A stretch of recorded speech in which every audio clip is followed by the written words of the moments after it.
Lecture 7, Lincoln's Rhetoric and Politics, 1854 to 1857.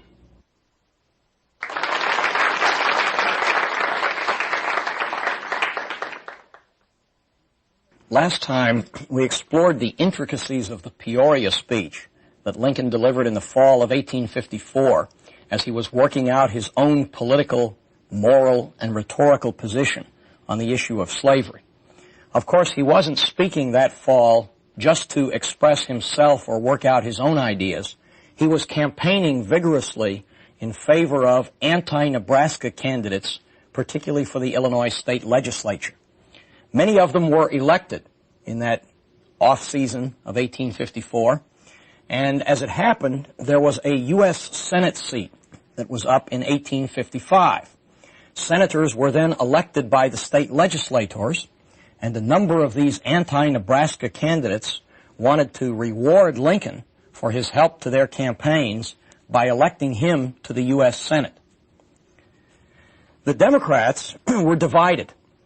Most of the Democrats in the state legislature supported Douglas and the candidate that Douglas favored for the open Senate seat named James Shields. But there had been a small number of anti-Nebraska Democrats who had been elected to the state legislature, and they had a candidate of their own, Lyman Trumbull, a Democrat who was opposed to the Kansas-Nebraska Act. Lincoln did not have enough votes by himself to get the Senate election. Neither did Douglas's candidate, James Shields. The small number held by Trumbull prevented either of them from getting a majority. Lincoln was more concerned than anything else about electing an anti-Nebraska man. But many of the Trumbull supporters still thought of themselves as Democrats first and anti-Nebraska men second. So Lincoln was concerned either that the Douglas candidate, Shields, would win the votes of the Trumbull supporters, or that Douglas would abandon Shields, put up some other candidate who would get the support of Trumbull's legislators, and the result would be Illinois would be saddled with a Democrat committed to Nebraska. It was more important to Lincoln that an anti-Nebraska man be elected than that a party man be elected. So even though he had far more legislators pledged to him than Trumbull did, he asked his supporters to back Trumbull instead so that Trumbull would be elected to the U.S. Senate. Now you may wonder why I've spoken about the intricacies of this particular election. The reason is that in later years, Douglas would charge that Lincoln and Trumbull were part of a plot to take over both of the Senate seats and to convert both of the parties to abolition. And the evidence that Douglas would rely upon is the fact that Trumbull ended up getting the Senate seat that was supposedly intended for Lincoln in 1855. So Lincoln remained out of office. He was practicing law, but his interest in the slavery question had been aroused by the Kansas-Nebraska Act, and it certainly did not diminish. I have found records of very few, if any, speeches that Lincoln gave on the topic during the year 1855. But he did engage in letter writing with some of his old friends, and a couple of the letters that he wrote are particularly revealing because they show Lincoln working out further the position he would take on the slavery question. In August of 55, Lincoln wrote a very short letter to George Robertson, who was a judge in Lexington, Kentucky, and a professor of law at Transylvania College. Perhaps more important, Robertson had been a member of Congress at the time of the Missouri Compromise controversy in 1819 and 1820.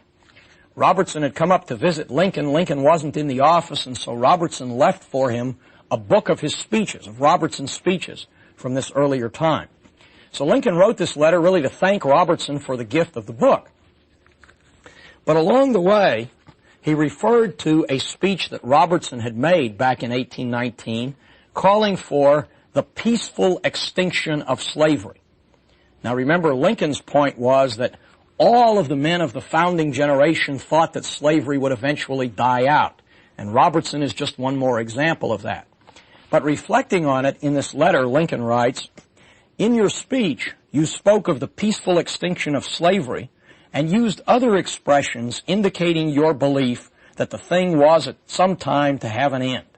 Since then, we've had 36 years of experience, and this experience has demonstrated, I think, that there is no peaceful extinction of slavery in prospect for us." Now, this is a discouraging note that Lincoln sounds, but it also makes the point that recent history has taken us on a different course from the course that Robertson, and for that matter, the Founding Fathers, would have had.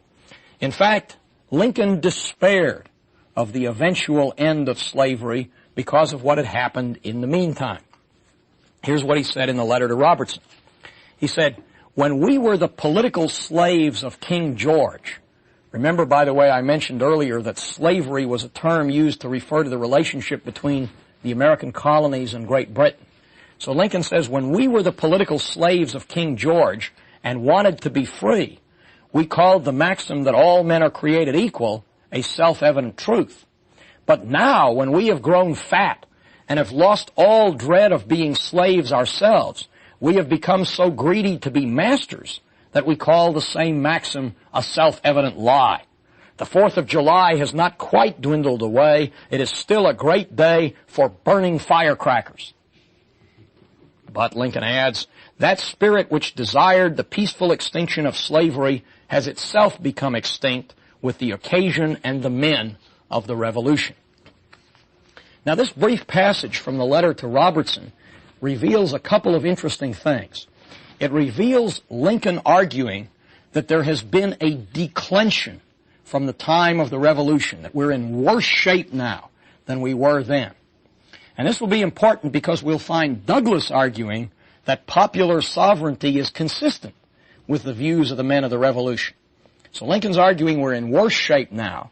The other thing that Lincoln is doing is he brings together in this one passage the political use of the term slavery, saying when we were slaves to King George, we believed so-and-so, with the contemporary use of the term referring to chattel slavery. So we were slaves and we believed that this was a truth. Now we're masters and we want to have slaves, so we claim that it's a self-evident lie. And then the third thing that's worth noting about this letter to Robertson, aside from experience has shown that there's no prospect of peaceful extinction and that we're worse off than at the time of the Revolution, this was the letter in which Lincoln first used a biblical reference for which he would later become so famous. The last paragraph of his letter to Robertson says, "Our political problem now is, can we as a nation continue together permanently, forever, half slave and half free?" And then he adds, "The problem is too mighty for me. May God in His mercy superintend the solution." So Lincoln at this point in 1855 recognizes the issue in exactly the same terms that he will state them in 1858, but he doesn't yet know what he would do about it, and at this point at least he trusts the matter to God. Well, about 10 days after the letter to Robertson, Lincoln wrote to another Kentucky friend, Joshua Speed, who had written Lincoln claiming that there were big differences between the two men's political positions. And Lincoln wants to suggest in his letter to Speed that that's not really so, since after all, Speed opposes slavery in the abstract, and Lincoln doesn't propose abolition. He thinks that Speed may have misunderstood his position. So early in this letter he says, "You admit the abstract wrong of slavery. So far there's no cause of difference. But you," meaning Speed, "you say that sooner than yield your legal right to the slave, you would see the Union dissolved." And then Lincoln added, "I am not aware that anyone is bidding you to yield that right. Very certainly I am not." Now what Lincoln's doing here is drawing the same distinction that he drew in the Peoria speech between the existing institution of slavery in Kentucky and the other slave states and the extension of slavery to new territories.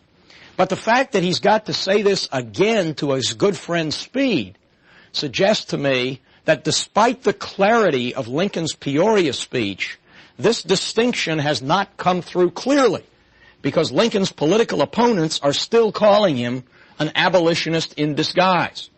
So he takes pains to explain to Speed that he doesn't champion interfering with the master's right to hold his slave.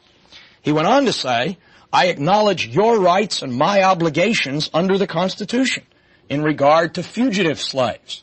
I confess I hate to see the poor creatures hunted down and caught and carried back to their stripes and unrewarded toils, but I bite my lip and keep quiet.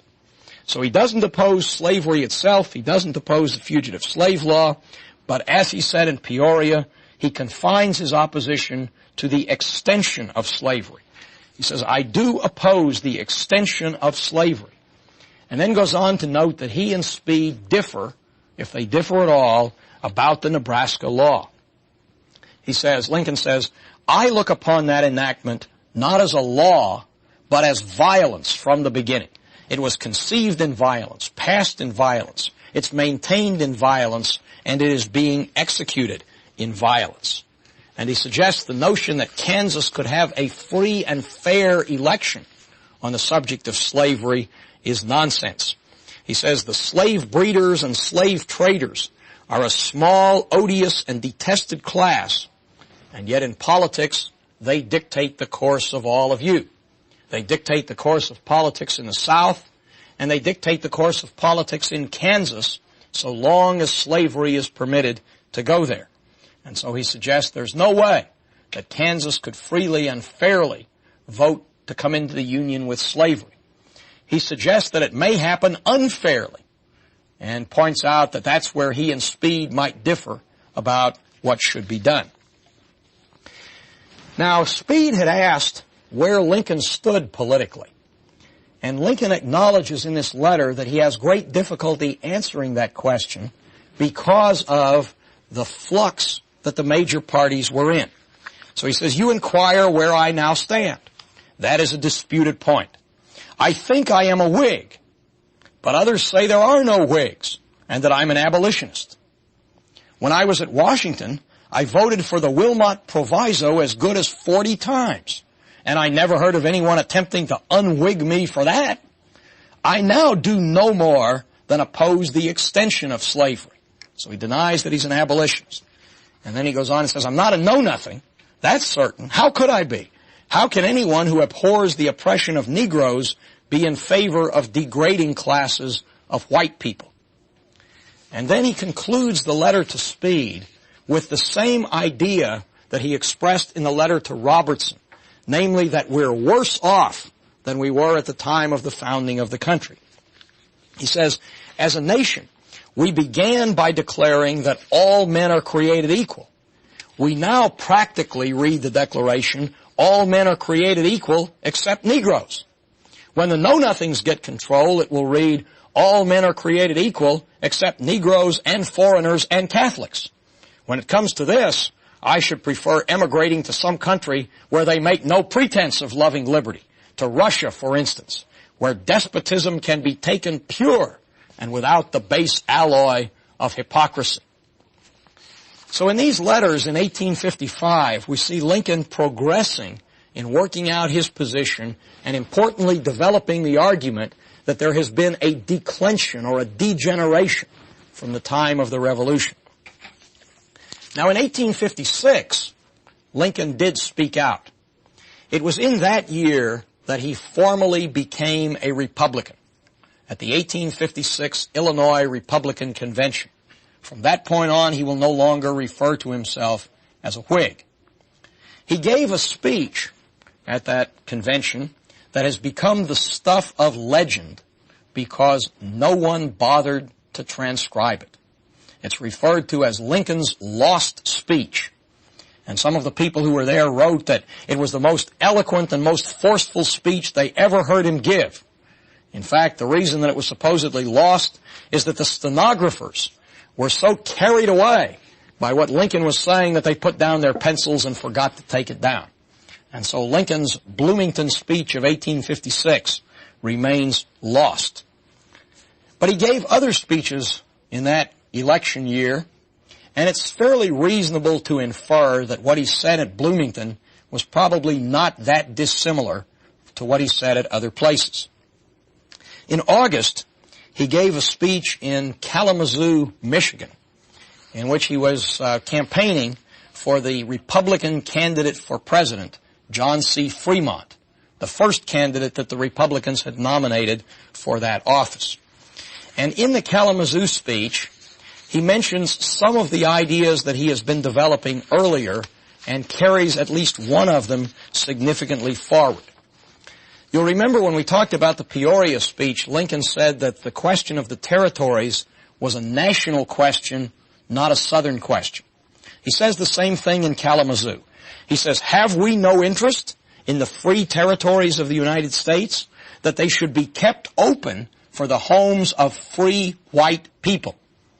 Again, he's revealing his preference here, that his opposition to slavery in the territories is at least as much a matter of preserving the territories for whites as it is his concern for the slave.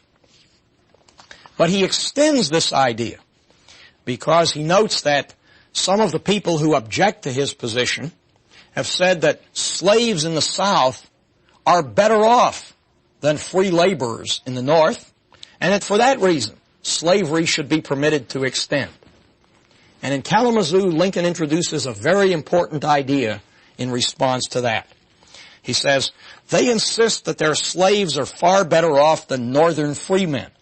What a mistaken view do these men have of Northern laborers. They think that men are always to remain laborers here, but there is no such class. The man who labored for another last year, this year labors for himself, and next year he will hire others to labor for him.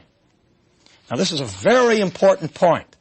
What Lincoln has done is he said the essence of the labor system in the North is upward mobility, or as he would sometimes refer to it in the 19th century language, the right to rise. When Lincoln would say that blacks have the rights enumerated in the Declaration of Independence, life, liberty, and the pursuit of happiness, he would identify them with the right to rise. And he would argue against slavery because by definition it denied the right to rise. So the superiority of free labor over slave labor was not a matter of the material conditions of the slave versus those of the free laborer at one moment in time. It was that the free laborer could improve his condition and the slave could not. In the Kalamazoo speech, Lincoln also replied to the complaint that the Republican Party was a sectional party. One of the things that Douglas and the Democrats had said was that one proof that popular sovereignty was right is that they could proclaim it all over the country. Now, never mind for the moment that in the North and the South they understood it to mean different things. They complained that the Republican Party was a sectional party drawing its support only from the North. Lincoln says, it's said we expect to elect Fremont by Northern votes. Certainly we don't think the South will elect him, but let's ask the question differently. Doesn't Buchanan expect to be elected by Southern votes? In other words, one side is as sectional as the other. And then, referring to the third candidate in the race, former President Millard Fillmore, who was running as a know-nothing in 1856, here's Lincoln's sarcasm at work. He says, Fillmore, however, will go out of this contest the most national man we have. He has no prospect of having a single vote on either side of Mason and Dixon's line to trouble his poor soul about. And so you see by this reference to Fillmore, Lincoln ridicules the idea that the fact that a party is sectional has anything to do with the rightness of its cause. And then finally, in the Kalamazoo speech, Lincoln denies that Fremont and Fremont's supporters are abolitionists. He says that they run off this assertion that his supporters are abolitionists, but this they have never attempted to prove. I know of no word in the language that has been used so much as that one abolitionist having no definition. See, what Lincoln is saying is, it's kind of like if we remember during the late 1980s when the term liberal was a term that was used to discredit a position without necessarily defining the term. Lincoln said, well, you know, they call them abolitionists. They never even say what it means. And then Lincoln engages in what I think we can regard as a fairly cheap shot. He says, you know, Fremont and I oppose the extension of slavery into Kansas. That can't make us abolitionists because there's nothing in Kansas to abolish. We don't want slavery to go there in the first place, therefore we can't be abolitionists. Later in the summer of 1856, Lincoln gave another speech in which he talked specifically about this question of sectionalism and whether the Republicans were a sectional party. And he said that's not the real issue in the campaign. The real issue is, shall slavery be allowed to extend into U.S. territories now legally free? And he said, as he had in Kalamazoo, one side of that question is no more sectional than the other. But he went beyond that and elaborated on his view. He said, it is said the friends of Fremont avow the purpose of electing him exclusively by free state votes. And he said that's not quite true. The friends of Fremont expect that he'll be elected by free state votes, but that's not their avowed purpose. Why will Fremont not get votes in the slave states? Lincoln suggests it's because there is a very strong monetary self-interest on the part of the slave states in opposing any restriction of slavery. And so on this matter of sectionalism, Lincoln concludes by saying, moral principle is all or nearly all that unites us of the North.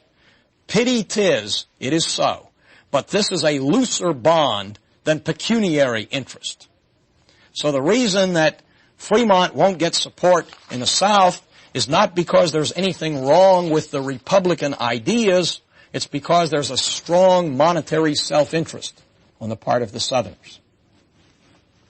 Well, through these letters and speeches, we see Lincoln advancing his position in 1855 and 56.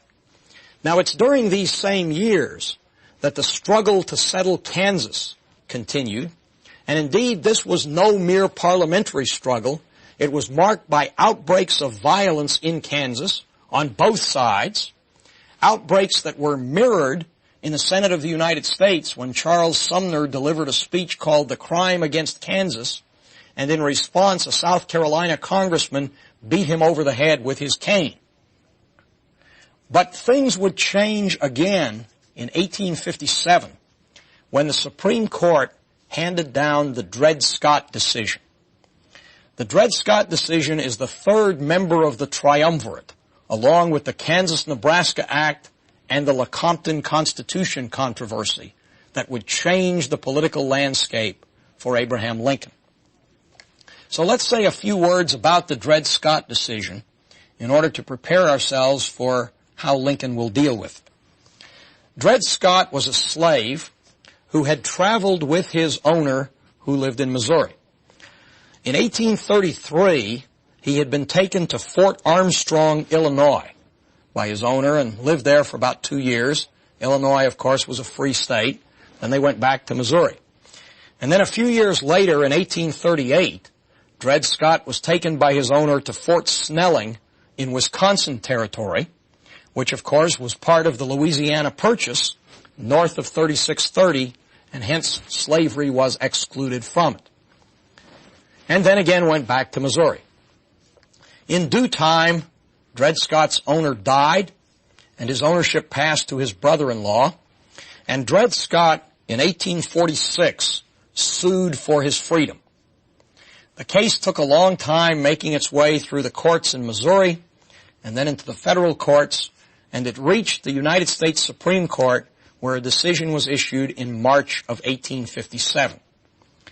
This is a very complicated decision and a very controversial one. Whole books have been written on it. The justices divided on several of its parts, although in the end it was a 7-2 decision.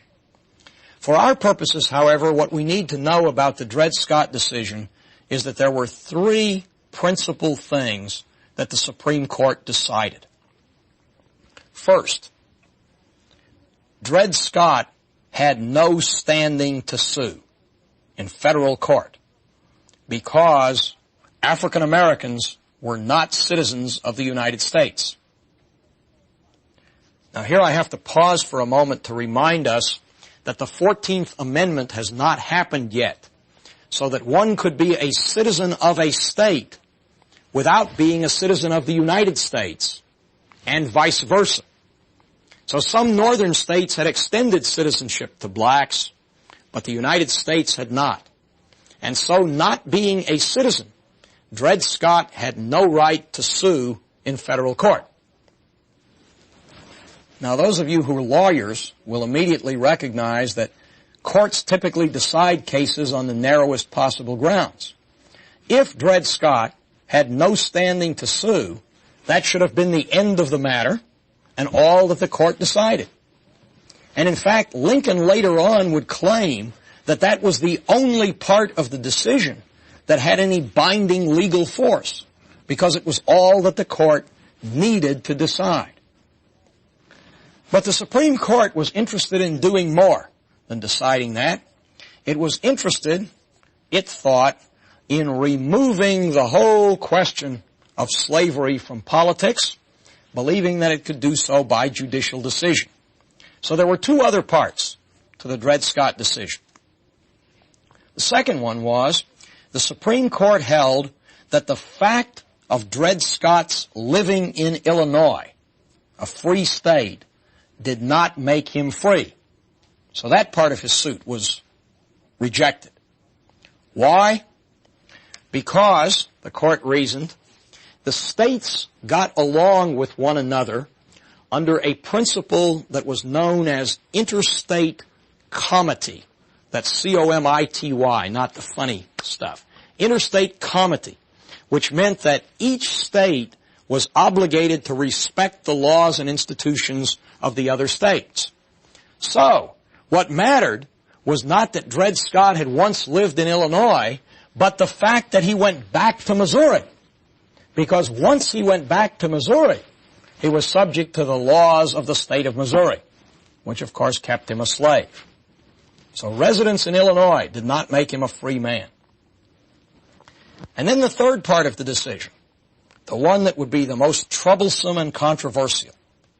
The court held that Dred Scott's residence in Wisconsin Territory did not make him free because the Missouri Compromise restriction on slavery was unconstitutional. It was unconstitutional. Why was it unconstitutional? Because the Fifth Amendment to the Constitution guaranteed everyone protection of life, liberty, and property, which could not be taken without due process of law. And the Missouri Compromise was an infringement on this property right. Therefore, it was unconstitutional. Now, in some respects, this made no difference. Because remember, 3 years before, in the Kansas-Nebraska Act, the Missouri Compromise had already been repealed. So the decision in the Dred Scott case had no immediate practical effect. But what it did say was that Congress had no power to do what it had done in the Missouri Compromise, namely to keep slavery out of the territories. And that would create problems for both Lincoln and Douglas. This was a controversial decision. It was the first case since Marbury versus Madison to invalidate a federal law. It was a split decision. As I said, there was disagreement about whether all of it was binding. It was one of the first court cases to rely on the intent of the framers of the Constitution. And it would create massive problems because on the face of it, it seemed to invalidate both Douglas's popular sovereignty position and Lincoln's anti-Nebraska position. And so it required that Douglas and Lincoln say something about it. In our next lecture, we'll look at what Lincoln says about the Dred Scott decision in a speech that he gave in Springfield in June of 1857.